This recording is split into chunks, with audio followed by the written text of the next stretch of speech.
Baik, bismillahirrahmanirrahim. Assalamualaikum warahmatullahi wabarakatuh. Alhamdulillahi rabbil alamin. Wabihi nasta'inu ala umuri dunya waddin. Wassalatu wassalamu ala asyrafil anbiya'i wal mursalin. Sayyidina wa maulana Muhammadin. Wa ala alihi wa sahbihi ajma'in. Amma ba'du.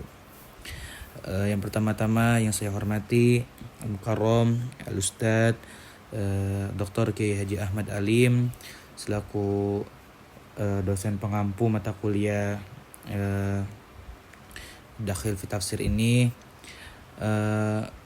Semoga beliau senantiasa selalu dalam lindungan Allah Subhanahu wa taala. Amin ya Allah ya rabbal alamin. Baik, sebelumnya di sini saya akan menjelaskan mengenai tentang Ad-Dakhil fi Tafsir. Ya, langsung saja ke pengertian Ad-Dakhil fi Tafsir.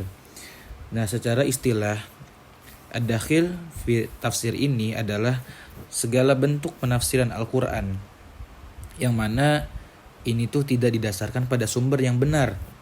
Nah, tidak juga menggunakan metode yang sahih atau kaidah tafsir yang mu'tabar. Nah, sehingga menghasilkan pemahaman yang keliru. Nah, inilah pengertian dari Ad-Dakhil fi Tafsir. Nah, Ad-Dakhil fi Tafsir sendiri mempunyai lawan, yaitu adalah Al-Asil fi Al-Tafsir, yang mana pengertian ini sebaliknya nih, yaitu tafsir yang autentik, bersumber dari Al-Quran dan Sunnah, pendapat sahabat, tabi'in, dan kaidah bahasa Arab yang benar. Nah, jadi itu adalah lawan dari Ad-Dakhil fi Tafsir, yaitu Al-Asil fi Tafsir. Nah, lalu yang selanjutnya kita ke pembahasan yang selanjutnya yaitu mengenai tentang bentuk-bentuk Ad-Dakhil. Nah, yang pertama Ad-Dakhil dari segi riwayat. Jadi penyelewengan di dalam tafsir yang bersumber dari riwayat-riwayat tidak valid. Contohnya apa saja? Nah, yang pertama Israiliyat. Jadi Israiliyat ini adalah cerita dari tradisi Yahudi dan Nasrani yang masuk ke dalam tafsir. Contoh, kisah-kisah detail tentang Nabi Sulaiman, Harut Marut, Dzulkarnain yang tidak memiliki dasar yang kuat. Nah, itu adalah Israiliyat. Lalu yang kedua adalah hadis dhaif dan maudhu. Nah, jadi menggunakan hadis yang lemah atau palsu di dalam menafsirkan ayat. Nah, ini contoh bentuk-bentuk Ad-Dakhil fi Tafsir yang kedua. Contohnya apa? Riwayat yang palsu tentang keutamaan surah-surah tertentu. Lalu yang selanjutnya tentang riwayat sahabat atau tabi'in yang tidak sahih. Atsar lemah dijadikan dasar tafsir. Lalu yang selanjutnya ada bentuk-bentuk Ad-Dakhil fi Tafsir,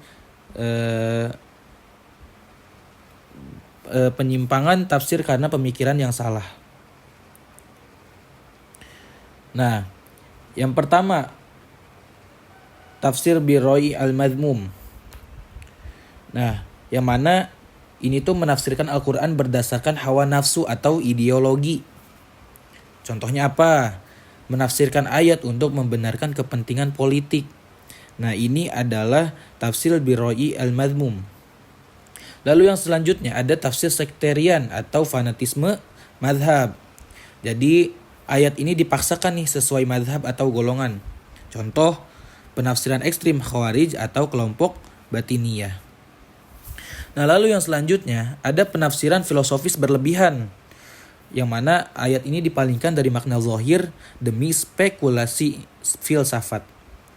Lalu yang terakhir tentang bentuk-bentuk Ad-Dakhil ini adalah penafsiran ilmiah yang dipaksakan. Jadi semua ayat ini dipaksa cocok dengan teori sains tertentu gitu. Nah, jadi tadilah bentuk-bentuk Ad-Dakhil fi Tafsir. Nah, lalu yang selanjutnya kita ke pembahasan yang selanjutnya tentang faktor penyebab Ad-Dakhil. Nah, ada beberapa faktor penyebab Ad-Dakhil. Yang pertama, fanatisme madhab. Lalu yang kedua, kepentingan politik. Nah, ini tadi faktor-faktor penyebab ini tuh kayak yang tadi yang ada di dalam bentuk-bentuk Ad-Dakhil juga nih, termasuk nih. Jadi yang pertama ini fanatisme madhab. Lalu yang kedua kepentingan politik. Lalu yang ketiga pengaruh filsafat asing.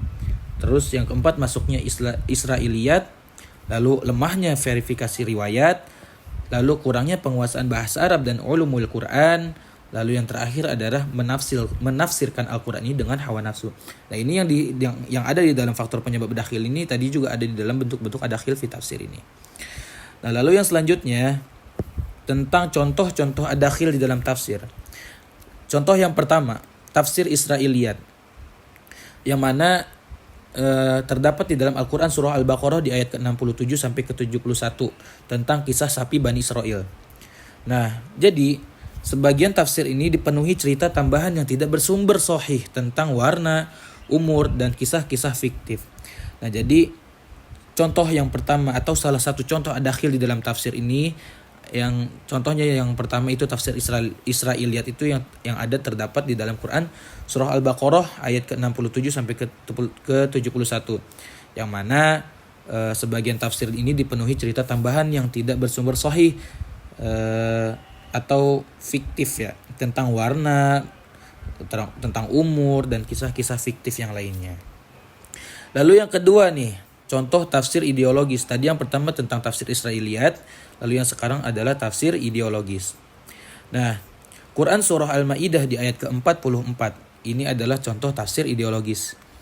Jadi di mana di dalam Al-Quran ini sebagian kelompok menafsirkannya secara ekstrim untuk mengkafirkan seluruh penguasa muslim.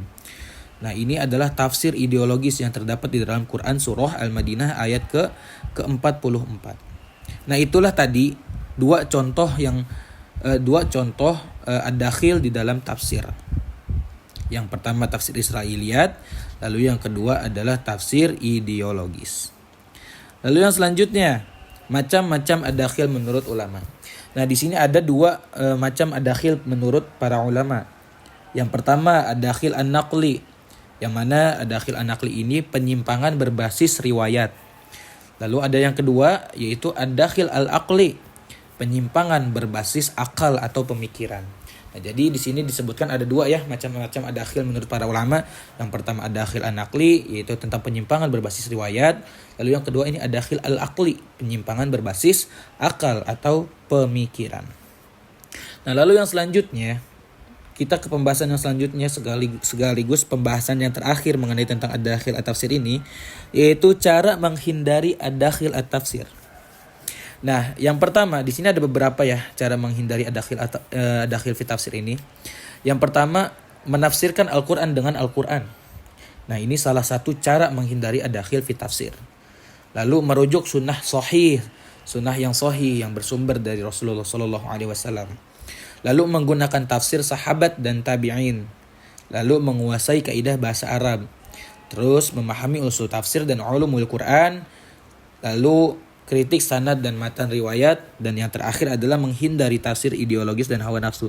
Nah, poin-poin ini terdapat di dalam lawannya ad-dakhil nih, lawannya ad-dakhil fi tafsir ini tadi. Gitu.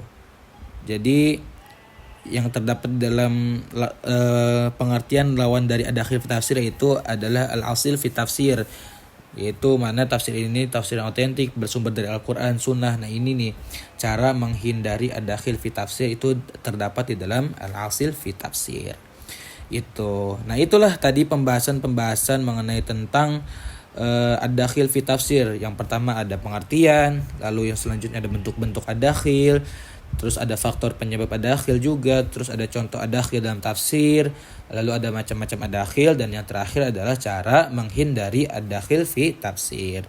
Lalu yang kesimpulannya yang terakhir adalah, jadi ad-dakhil fi tafsir ini adalah segala unsur penyimpangan yang masuk di dalam penafsiran Al-Quran, baik melalui riwayat yang tidak sahih maupun penalaran yang menyimpang.